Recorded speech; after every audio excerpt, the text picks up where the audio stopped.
इस संसार में हर युद्ध तलवारों से नहीं लड़ा जाता। कुछ युद्ध लड़े जाते हैं अहंकार के विरुद्ध, और कुछ युद्ध होते हैं अधर्म के अस्तित्व को मिटाने के लिए।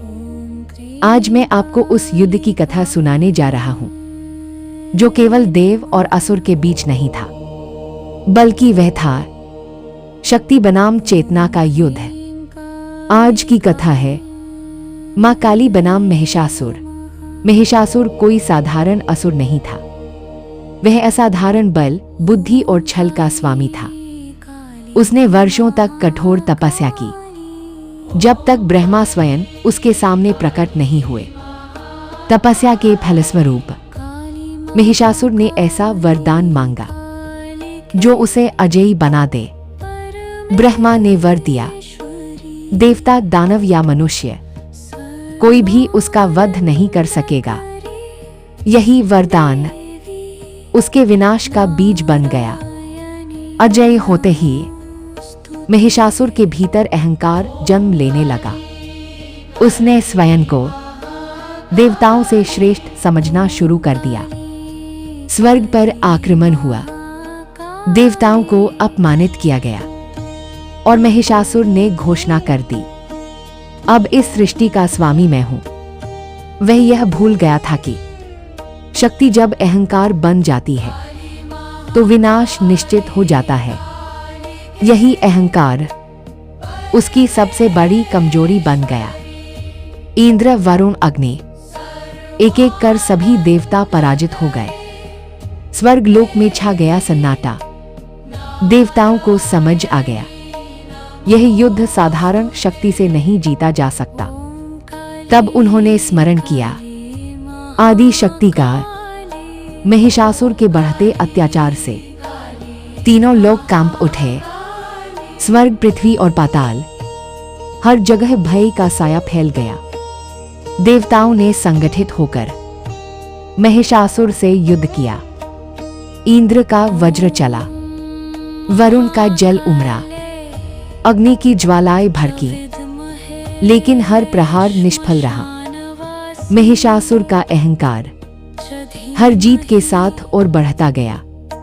देवताओं की शक्तियां एक एक कर क्षीण होती चली गईं।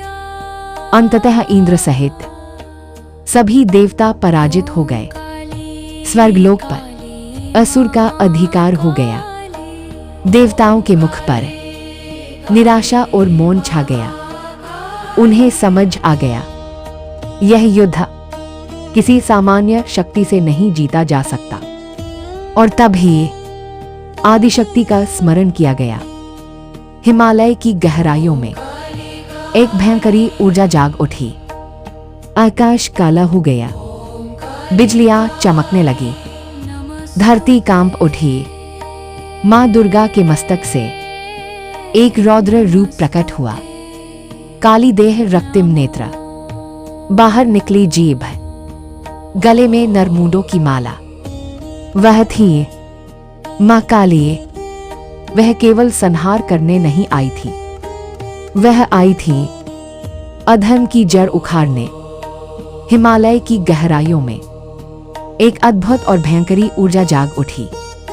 आकाश काला हो गया, बिजलियां चमक उठी, धरती कांप उठी, हर तरफ भय का माहौल बन गया।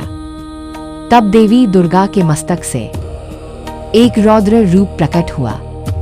काली देह, रक्तिम नेत्र, बाहर निकली जीभ, गले में नरमुंडों की माला। वह थी मां काली।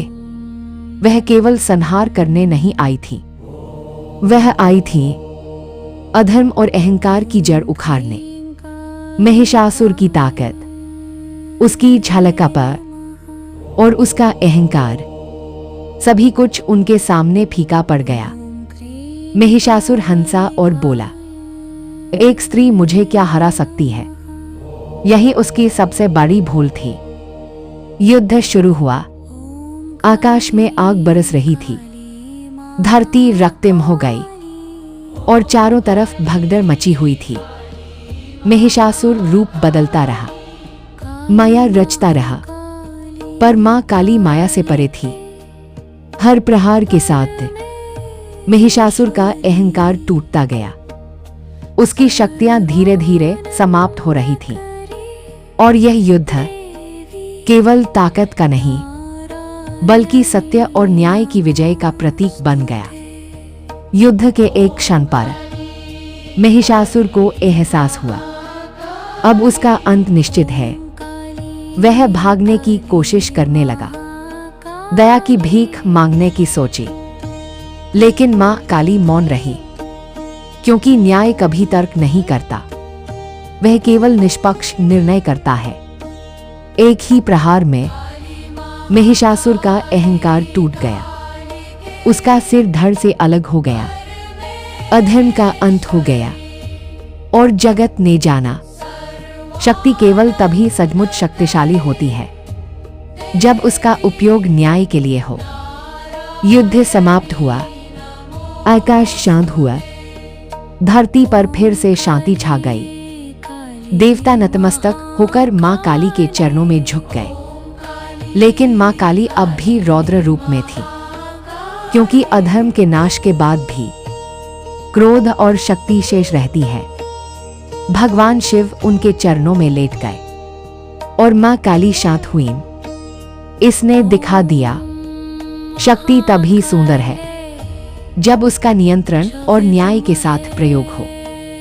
यह कथा हमें यह सिखाती है, जो स्वयं को ईश्वर समझता है उसका विनाश निश्चित है।